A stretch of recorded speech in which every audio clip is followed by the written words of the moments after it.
최근 미국 북서부에 있는 한 주에서 이 마스크를 착용하라는 이 정부의 방침이 시민의 자유에 대한 모욕이다, 이렇게 주장하면서 주의회 의사당 앞에 한 100여 명이 모여서 이 드럼통에 불을 피우고 마스크를 태우는 이런 시위를 했습니다. 그리고 함께 온 자녀들 역시 이 부모님들의 이 부추김을 받아서 이 마스크를 불태우는 장면이 기사와 함께 실린 것을 보았습니다. 여러분, 자유는 참으로 귀한 것입니다. 자유는 소중한 것입니다. 그러나 자유와 방종을 분별할 수 있는 분별력이 있어야 합니다. 코로나19 상황에서 자유를 외치는 것 의미가 있습니다. 그러나 이 자유를 외치며 마스크를 쓰지 않겠다며 마스크를 불태우는 것, 이것은 자유가 아니라 방종이라고 할 수가 있는 것입니다. 더 안타까운 것은요, 부모들이 자녀들에게 자유라는 미명하에 방종을 가르치는 이러한 상황이 세계 곳곳에서 벌어지고 있다는 것입니다. 우리나라는 마스크 태우는 일은 없지만 여전히 자유라는 이름으로 우리나라에서도 방종하는 모습들을 매일매일 뉴스 기사를 통해 우리는 찾아볼 수가 있다는 것입니다. 자유 참으로 귀합니다. 그러나 그것이 방종이 되어서는 안 됩니다. 신앙생활도 마찬가지입니다. 신앙생활 자유롭게 해야 됩니다. 뭔가 억압을 받고 뭔가 틀에 맞춰서 뭔가 이러한 것에 억압되어서 억지로 끌려가듯이 이렇게 되어지는 신앙생활, 이건 참된 신앙생활이라고 할 수가 없습니다. 자유함 속에서 신앙생활을 해야 합니다. 그러나 이 자유함이 이 신앙생활을 방종으로 흐르게 할 수도 있다는 것입니다. 방종하게 신앙생활을 하는 사람들은 예외 없이 하나같이 예배를 드리는 그 태도도 방종합니다. 그러니까 예배 드리는 태도를 저와 여러분이 스스로를 보게 되면 내가 지금 신앙생활하는 삶의 자리가 방종으로 일탈되었는지 아닌지를 알 수가 있다는 것입니다. 예배 자리에서 이미 방종의 모습이면 그 생활은 불을 보듯 뻔하기 때문입니다. 비대면이든 대면이든 예배를 어떤 형식으로 드리느냐, 그건 자유입니다. 그러나 예배를 드리는 태도가 그냥 내 마음대로, 내 기분 내키는 대로 그렇게 드리고 있다면 그건 방종이라고 할 수도 있다는 것입니다. 오늘 본문에는 예배를 드립니다. 제사를 드립니다. 그런데 방종한 태도로 예배를 드리는 자의 모습이 등장하고 있습니다. 오늘 본문의 배경은 이스라엘 백성들 모두가 대부분이 그저 자기 소견대로 옳은 대로 생각하며 살아가는 사사시대를 배경으로 하고 있습니다. 이스라엘 백성들이 어쩌다가 자기 소견에 옳은 대로 자유하다라는 그 생각을 가지고 이렇게 살아가게 되었는지, 그저 자신들이 생각하는 게 옳다라고 생각하며 살아가게 되었는지, 그 이유, 그 근본적인 원인이 어디에 시작됐는지를 분명하게 말씀해 주는 본문입니다. 이 방종한 예배의 모습, 그저 자기가 원하는 대로만 살아가고자 했던 이스라엘 백성들의 모습을 대표하는 방종한 예배자, 그가 바로 오늘 본문에 등장하는 대제사장 엘리의 아들이자 제사장으로 있었던 홈니와 비느하스입니다. 이 홈니와 비느하스의 예배를, 이 제사장의 예배를 하나님께서 바라보시며 이렇게 선언하고 계십니다. 17절 말씀 함께 한번 읽어봅니다. 시작. 이 소년들의 죄가 여호와 앞에 심히 크음 그들이 여호와의 제사를 멸시함이었더라. 정성을 다해서 제사를 드려야 할 제사장들이 오히려 제사를 멸시하였다는 것입니다. 제사를 멸시하였다는 것, 여기서 제사라는 용어는 제물을 의미하는 용어입니다. 그러니까 이 제물을 멸시하는, 제사를 멸시했다라는 이것을 17절에서는 하나님께서 분명히 어떻게 표현하시느냐? 여호와의 제사를 멸시하였다 이렇게 말합니다. 하나님의 제사를 멸시하였다는 것입니다. 결국 이 말은 무슨 말이냐? 하나님을 멸시하고 있다라는 말입니다.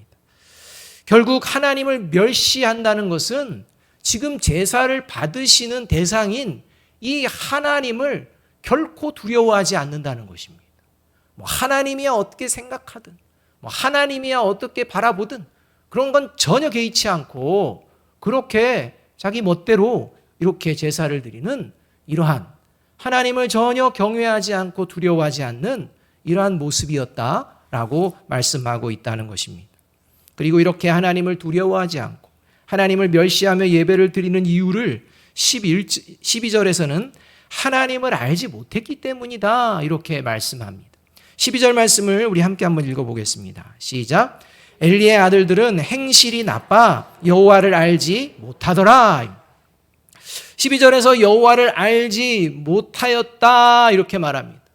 그런데 이 여호와를 알지 못한다는 게 무슨 의미인가? 이것을 좀 더 구체적으로 설명해 주는 게 그 앞에서 설명해 주는 것인데 행실이 나빴다라는 용어입니다. 그러니까 여호와를 알지 못했다. 이것을 어떤 표현으로 했느냐? 행실이 나빴다라는 표현으로 설명해 주고 있다는 것입니다. 여기서 행실이 나빠라는 말은 구약 성경에서요. 악한 또는 불량배, 개역 한글 성경 같은 경우는 비류, 잡류 이런 용어로 해석되는 그러한 용어입니다. 이 용어가 무엇을 의미하는지 도대체 악한 게, 불량한 게, 행실이 나쁘다는 게 뭘 의미하는가? 우리가 일반적으로 생각하는 참 행실이 나쁘구만 라는 그런 의미인가?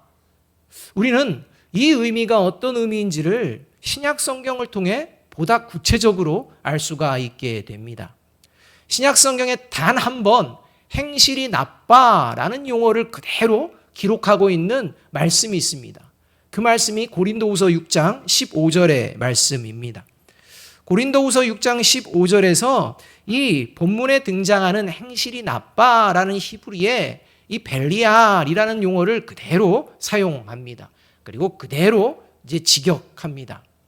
고린도후서 6장 15절은 이렇게 말씀합니다. 같이 한번 읽어보겠습니다. 시작.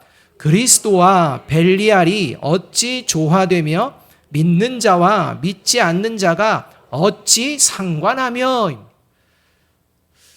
여러분, 결국 이 말씀들을 전체적으로 보았을 때 구약 성경에서 말하는 행실이 나쁘다, 악하다, 불량배다, 불량자다, 비류다, 잡류다 이러한 말은 그저 단순히 우리가 생각하는 그냥 행실이 좀 나쁘다라는 의미가 아니라 예수님을 믿지 않는 사탄에게 속한 자라는 의미를 담고 있다는 것입니다. 그냥 단순히 행실이 나쁜 게 아니라 그 행실이 나쁜 이유가 어디 있느냐? 그가 사탄에게 속한 존재, 하나님을 믿지 않는 존재, 여기에 의미가 담겨져 있다는 것입니다. 여러분, 홈리와 비느하스의 직분은 제사장입니다. 하나님을 믿고 누구보다도 더 잘 믿고 있다고 생각할 수 있는 존재입니다. 그런데 지금 하나님께서는 이 자는 하나님을 믿지 않는 자다 이렇게 말씀하고 있다는 것입니다. 예배를 통해 하나님을 예배하는 제사장이 아니라 오히려 예배를 통해 하나님을 멸시하고 사탄에게 속한 그런 존재다 라고 지금 하나님께서 말씀하고 있다는 것입니다.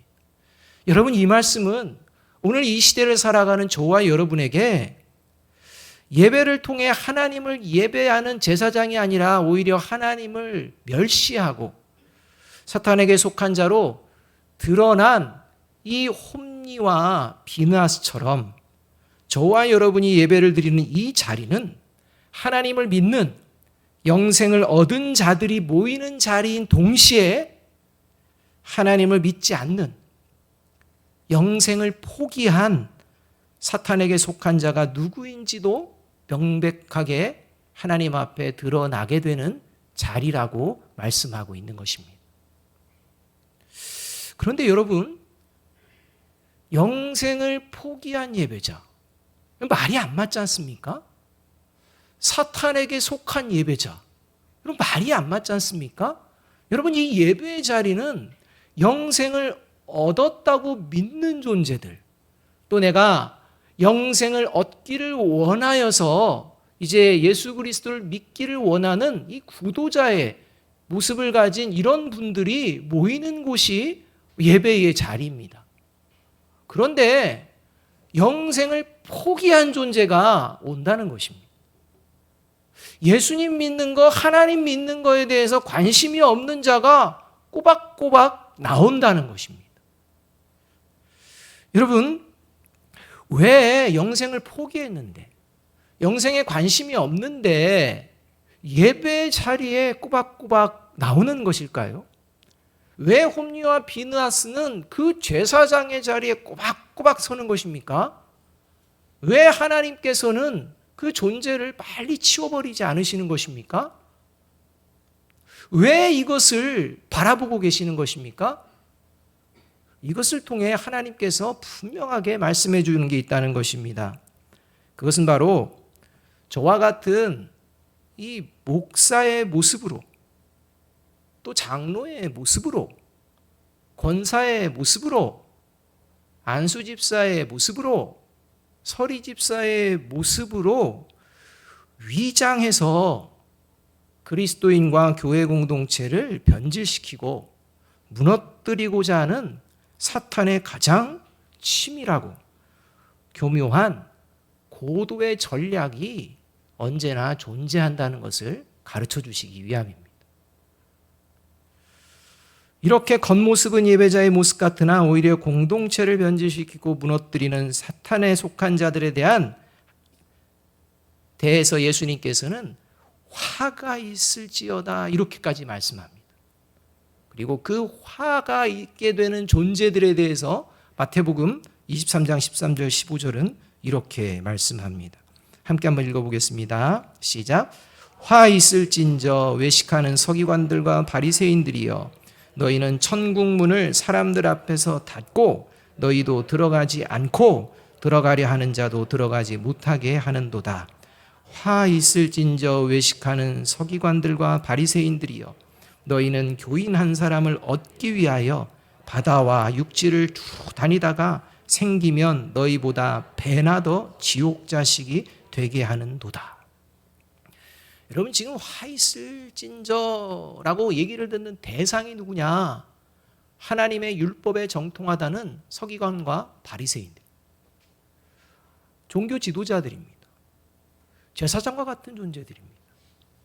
이러한 존재들이 지금 어떤 존재냐? 하나님께 속한 존재가 아니라 사탄에게 속해서 겉모양은 그럴싸한데 오히려 하나님과의 관계를 막고 있는, 그리고 하나님과의 관계를 끊어버리려고 하는 이런 열심을 내고 있다라고 말씀하고 있다는 것입니다. 바라기는 이 사순절 이 예배를 통해 행여나 있어서는 안 되겠지만, 그러나 하나님의 말씀을 듣는 가운데에서 영생을 포기한 사탄에게 속한 예배자의 모습이 저와 여러분에게 있다면 이 시간 성령의 도우심으로 제거하고 다시 구원의 길, 영생의 길을 걸어내는 저와 여러분이 되기를 주님의 이름으로 축복합니다. 그렇다면 영생을 포기한 사탄에게 속한 예배자는 어떻게 구별할 수가 있을까요? 저와 여러분은 영생을 얻었는지 아니면 영생을 포기한 상태로 이렇게 그리스도인과 교회 공동체 성도들을 어렵게 하려고 하는지 어떻게 하면 구별할 수 있을까요? 첫 번째는요, 하나님과 성도 간에, 그리고 하나님과 비그리스도인 사이에서 영적 이간질하는 것이 습관이 되어 있는지 아닌지를 보면 압니다. 사탄에게 속한 자는요, 영적 이간질을 반드시 하게 되어 있습니다. 영적 이간질이라면 무엇이냐? 성도들이 하나님께 바른 예배자가 되지 못하도록 만듭니다. 수단과 방법 안 가립니다. 예배드리러 오는 사람들 바르게 예배드리지 못하도록 하여튼 뭔가를 행동합니다. 더 나아가서 아직 예수님을 믿지 않는 자들에게는 구원받지 못하도록 방해하는 것을 말합니다. 그러니까 예수님 믿지 않는 사람들이 보고서 야, 저게 예수님을 믿는 모습이라면 나 그거 예수님 안 믿겠다, 이렇게 결단하도록 이끌어 간다는 것입니다. 이것이 하나님과 성도 간에, 또 하나님과 믿지 않는 자 간 사이에서 자신은 하나님을 믿는다라고 겉모습으로만 위장하고 이제는 실제로는 그렇게 영적으로 이간질하는 이런 모습을 보여낸다는 것입니다. 13절 14절 말씀은 이렇게 말씀합니다. 그 제사장들이 백성에게 행하는 관습은 이러하니 곧 어떤 사람이 제사를 드리고 그 고기를 삶을 때에 제사장의 사환이 손에 세 살 갈고리를 가지고 와서 그것으로 냄비에나 솥에나 큰 솥에나 가마에 찔러 넣어 갈고리에 걸려 나오는 것은 제사장이 자기 것으로 가지되 실로에서 그곳에 온 모든 이스라엘 사람에게 이같이 할 뿐 아니라. 제사 드릴 때의 모습인데요, 레위기 7장 34절에 가면 이 레위인들이 제사를 드리고 나서 하나님께서는 레위인들이 받아야 될 먹어야 될 부위, 이것을 분명하게 가르쳐 주십니다. 그래서 이 제사장들은 제사를 드린 제물 중에 이 가슴 부분과 뒷다리, 넓적다리 부분을 그 몫으로 받도록 되어 있습니다. 이게 하나님의 말씀입니다. 하나님의 명령입니다. 그런데 오늘 본문을 보게 되면 이 자신들이 하나님이 말씀하신 정해진 몫이 아니라 그저 갈고리를 가지고 와서 자기가 원하는 방식으로 아무 고기나 가져다가 먹고 있는 것을 볼 수 있다는 것입니다. 더 나아가 이렇게 제사를 드리고 이제 먹기 위해서 함께 삶아 놓은 것에 그냥 제사장 사환들이 와서 갈고리로 아무 고기나 이렇게 툭 건드려서 그냥 마음에 맞는 거 가지고 가는 그 모습을 바라보면서 이스라엘 백성이 그냥 그러려니 하고 있다는 것입니다. 이건 아니지 않습니까? 이건 하나님께 바른 모습이 아니지 않습니까? 라고 얘기하는 사람이 한 사람도 없다는 것입니다. 그냥 그래라, 이렇게 한다는 겁니다. 예배가 예배 되도록 하고자 하는 마음이 없습니다. 이스라엘 백성도 그냥 자포자기하는 것입니다. 어쩌다가 이렇게 되었을까? 그 이유가 16절에 이제 나오게 되는 것입니다.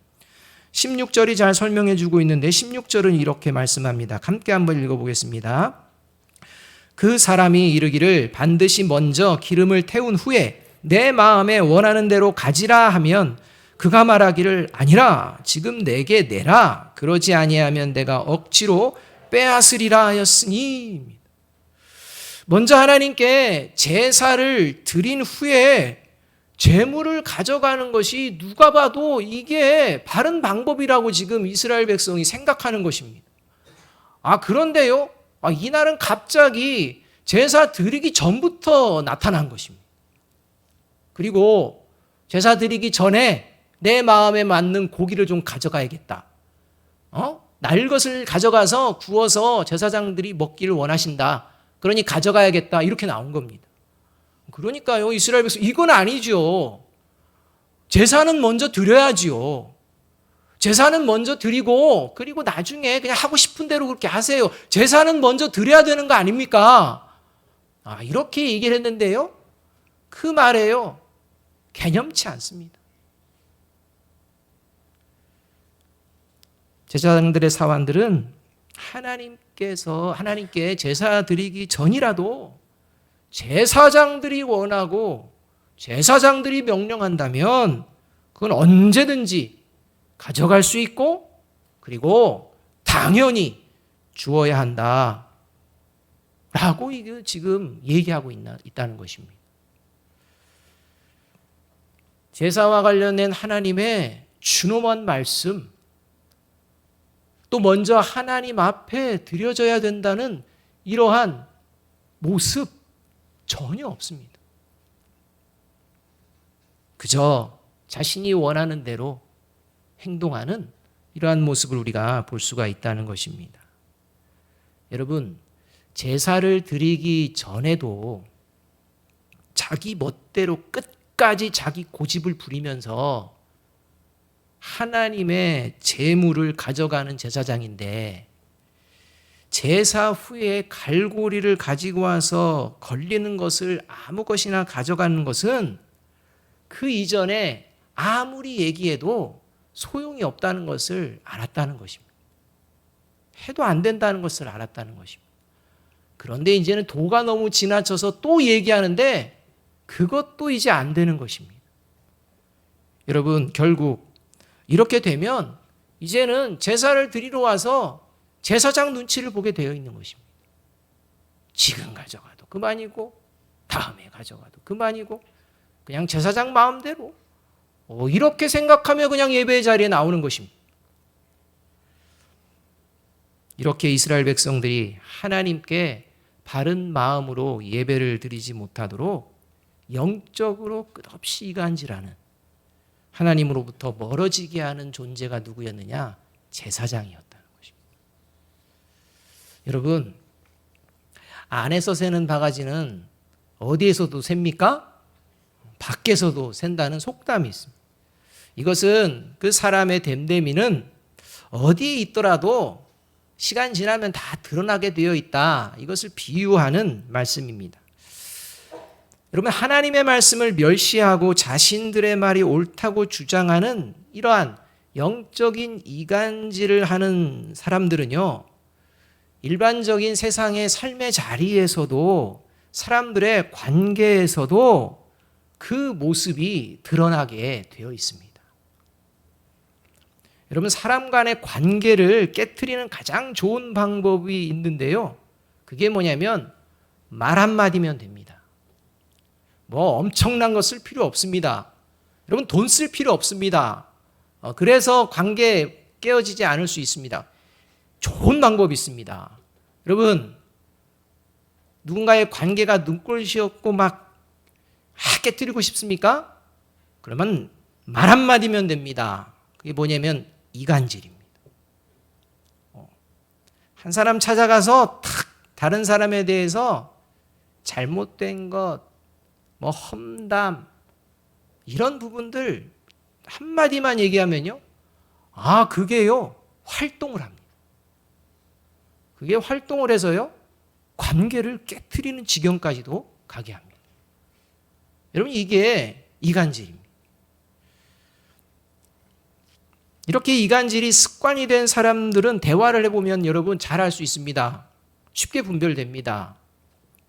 대화 가운데 이 다른 사람에 대해 불평과 험담을 할 수는 있습니다.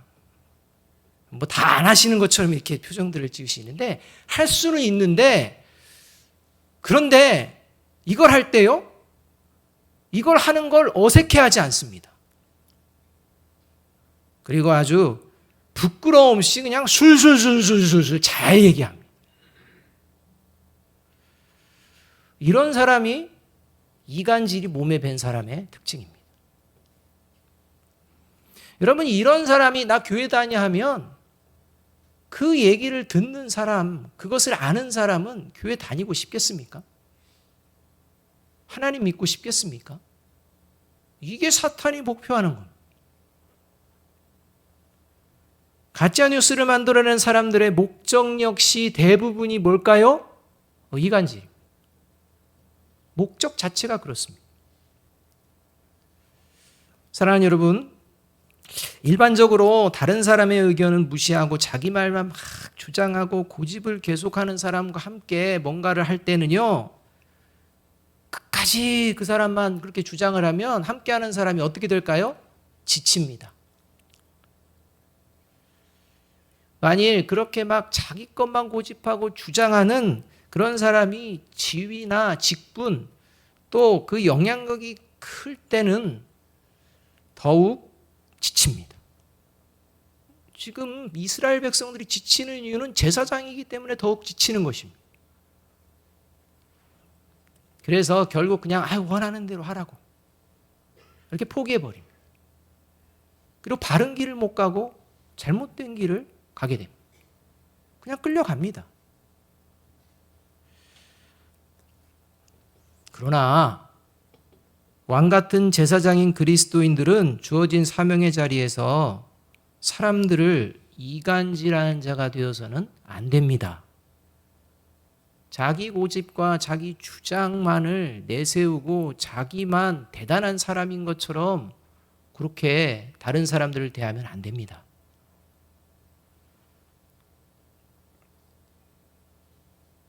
그러한 자들에게 동조되고 속수무책으로 끌려가서도 안 됩니다. 특히 교회 공동체 안에서 더욱 그러합니다. 그래서 교회의 직분자들은 두렵고 떨리는 마음으로 자신의 생각이 아니라 더욱 하나님의 말씀에 먼저 귀를 기울이며 하나님의 뜻이 무엇인지 함께 듣고 이야기하며 저와 여러분이 하나님이 원하시는 생각을 하고 하나님이 원하시는 말을 해야 될 줄로 믿습니다. 이 모습을 예수님 믿지 않는 세상 사람들이 왔을 때 배워야 되는 거 아니겠습니까? 근데 이게 역전현상이 일어나게 되면 곤란하다는 것입니다. 이런 역전현상을 다른 사람들에게 보여주는 존재들이 많이 있다는 것입니다. 둘째로 영생을 포기한 사탄에게 속한 예배자는 이 영적 이간질에서 더 나아가서요, 이제는 하나님을 대적하도록 부추기는 존재가 됩니다. 이제는 하나님을 대적해라 이렇게 합니다. 15절 말씀 우리 함께 한번 읽어봅니다. 같이 읽습니다. 시작. 기름을 태우기 전에도 제사장의 사환이 와서 제사 드리는 사람에게 이르기를 제사장에게 구워드릴 고기를 내라. 그가 내게 삶은 고기를 원하지 아니하고 날 것을 원하신다 하다가. 여러분, 제사장의 사환은 제사장에게 속해 있는 존재입니다. 15절 말씀은 당시 홈리와 비나스가 자신들을 돕는 사환을 택하였고 이 사환들에게 제사를 위한 일들을 이제 맡기는 일들을 하게 되는 것입니다. 그런데 이 제사장으로서 사환들이 잘못하는 것을 잡아줘야 되는데 이게 반대입니다. 사환들에게 잘못을 하라고 조장합니다. 강요합니다. 시킵니다. 그래서 그들에게 하나님을 대적하도록 부추기고 있는 장면이 바로 오늘 본문에 사환들이 행하는 그런 장면이라는 것입니다. 제사장들이 부추겼기 때문에 괜찮아 했기 때문에 하는 것이지 이건 아니야 라고 했다면 이렇게 할 수가 없습니다. 그러니까 함께 부추기고 함께 동조하며 이렇게 나아가게 되는 이러한 모습을 보게 됩니다.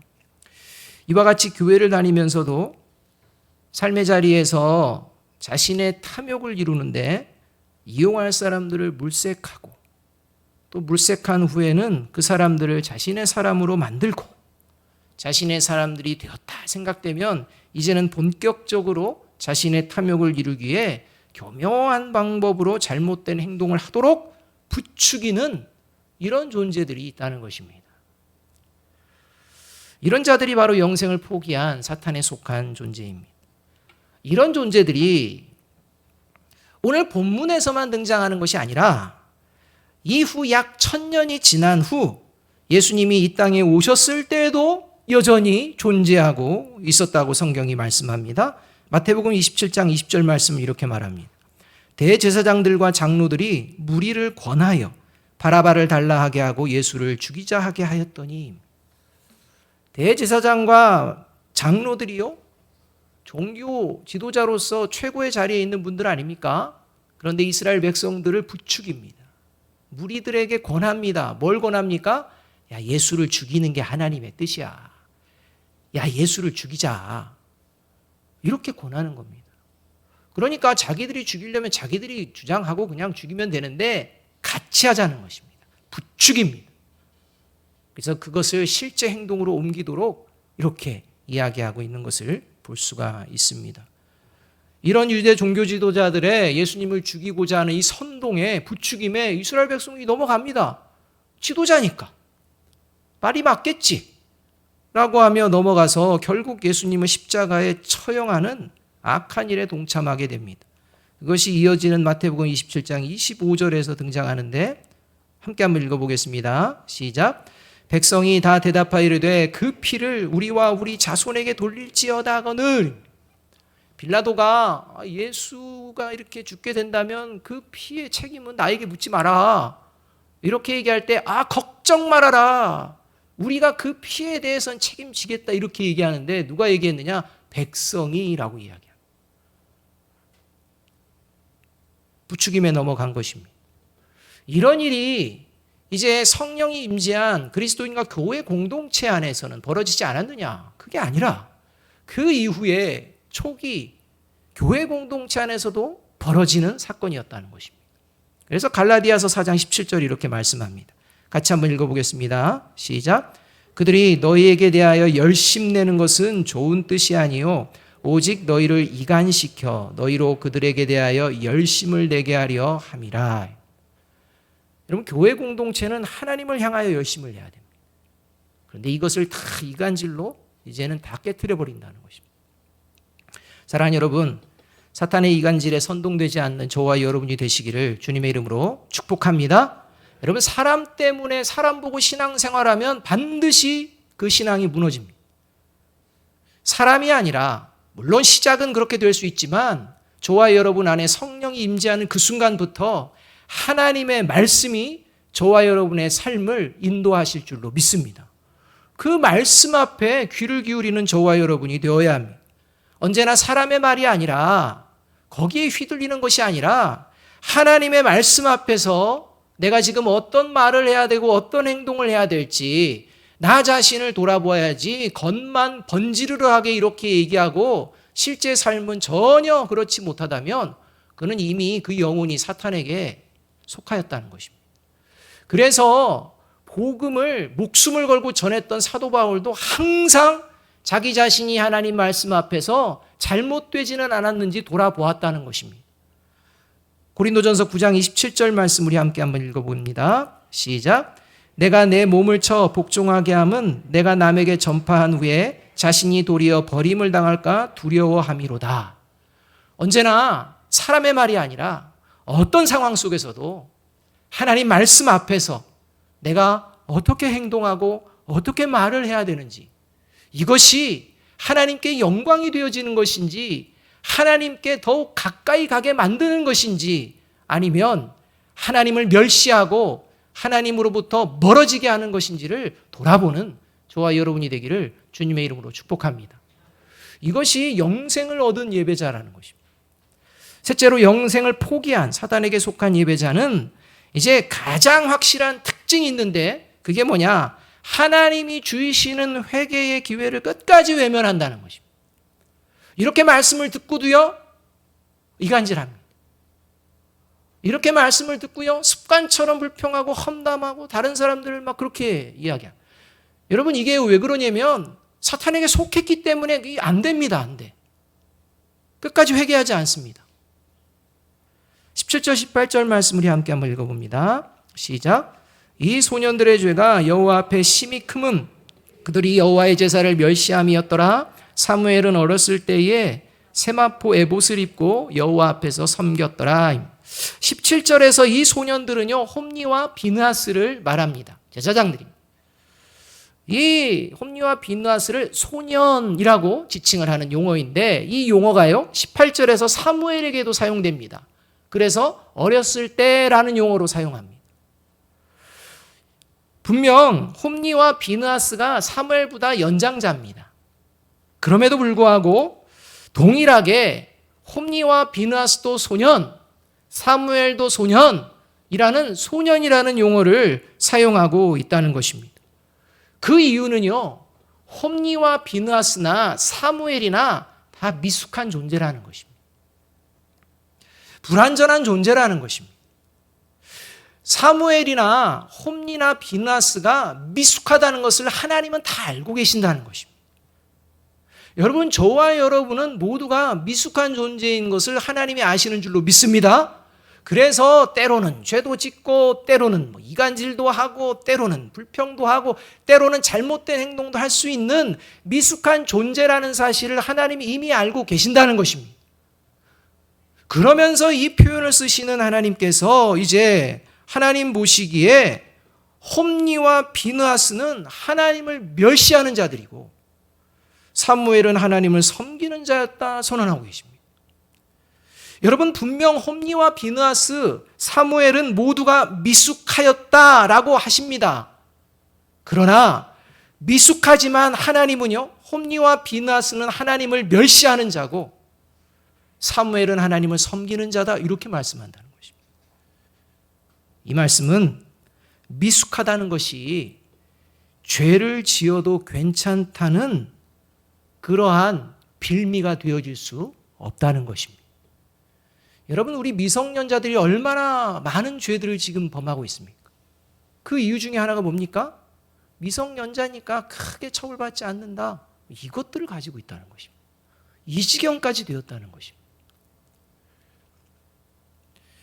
홈리와 비나스는 같이 미숙하지만 사무엘을 보며 언제든지 하나님을 멸시하는 죄에서 돌이킬 수 있는 기회가 있었습니다. 그런데 결코 그렇게 하지 않았습니다. 이스라엘 백성들이 사무엘을 통해 기쁨을 얻고 기대를 갖는 것도 알았습니다. 자신들에게는 뭔가 문제가 있음을 인지하고 있다는 것도 알았습니다. 그러나 끝까지 회개하지 않습니다. 더 나아가 아버지인 엘리 대제사장 회개를 권면하였으나 끝까지 회개하지 않습니다. 이미 영생을 포기한 사탄에 속한 자였기 때문이라고 하나님이 말씀하십니다. 그래서 사무엘상 2장 25절은 이렇게 말씀합니다. 우리 한번 같이 한번 읽어봅니다. 시작. 사람이 사람에게 범죄하면 하나님이 심판하시려니와 만일 사람이 여호와께 범죄하면 누가 그를 위하여 간구하겠느냐 하되 그들이 자기 아버지의 말을 듣지 아니하였으니 이는 여호와께서 그들을 죽이기로 뜻하셨음이었더라. 사탄에게 속하였기 때문에 아무리 기다려도 이제는 그 끝은 죽음이라는 것입니다. 그래서 결국 블레셋과의 전쟁에서 홈리와 비나스는 비참하게 죽게 됩니다. 사랑하는 여러분, 지금 우리는 예수님의 십자가를 깊이 묵상하는 사순절을 보내고 있습니다. 하나님이 하느님의 아들인 예수 그리스도를 이 땅에 보내시고 십자가에 죽도록 내어주신 이유는 분명 저와 여러분을 향한 하나님의 사랑이 얼마나 크신지를 보여주시기 위한 사건입니다. 그러나 이것만 바라봐서는 안 됩니다. 또 한편으로는 하나님이 죄를 얼마나 미워하시는지를 보여주시는 사건이라는 것입니다. 아무리 하나님의 아들일지라도 죄를 대신하여서 죽게 될 존재라면 하나님이 버리신다는 것입니다. 여러분, 하물며 하나님의 아들도 죄에 대해서는 하나님께서 버리시는 그러한 모습이라면 저와 여러분의 죄를 하나님이 보시면서 괜찮아, 이렇게 하시겠습니까? 그렇지 않습니다. 예수 그리스도를 구주로 영접하고 믿게 되는 순간 하루아침에 성격과 성품이 완전히 변화되는 것은 어렵습니다. 그렇게 되지 않습니다. 저와 여러분 예수 그리스도를 믿고 신앙생활하지만 여전히 미숙합니다. 하나님이 이것을 다 아십니다. 그러나 내가 신앙생활이 내가 좀 신앙이 좀 덜 성숙해서 미숙해서 죄를 지어도 좀 되겠지라는 변명거리를 해서는 안 됩니다. 그건 하나님 앞에 변명이 되지 않습니다. 저와 여러분 모두 홈리와 비느하스가 아니라 사무엘과 같이 하나님을 바르게 예배하고 섬기는 저와 여러분이 되기를 간절히 바랍니다. 여러분, 이를 위하여서 이 사순절 살아 역사하시는 하나님의 말씀에 온전히 귀를 기울이시고 그 말씀을 따라 내게 있는 모든 영적인 이간질의 모습들과 하나님을 대적하도록 부추김에 빠져있는 모습이 있다면 다 십자가의 못을 받고 다시 그것을 거부하며 영생의 길을 선택하고 포기하지 않고 다시 걸어내는 저와 여러분이 되기를 주님의 이름으로 축복합니다. 디모데전서 4장 7절 8절 말씀 우리 함께 한번 다 같이 읽습니다. 시작. 저속하고 헛된 꾸며낸 이야기들을 물리치십시오. 경건함에 이르도록 몸을 훈련하십시오. 몸의 훈련은 약간의 유익이 있으나 경건 훈련은 모든 면에 유익하니 이 세상과 장차 올 세상의 생명을 약속해 줍니다. 영원한 생명이 있음을 믿고 하나님의 말씀을 듣고 순종하며 하나님께 온전한 예배자로 한 주간을 올려드리는 저와 여러분이 되기를 주님의 이름으로 축복합니다. 기도하겠습니다.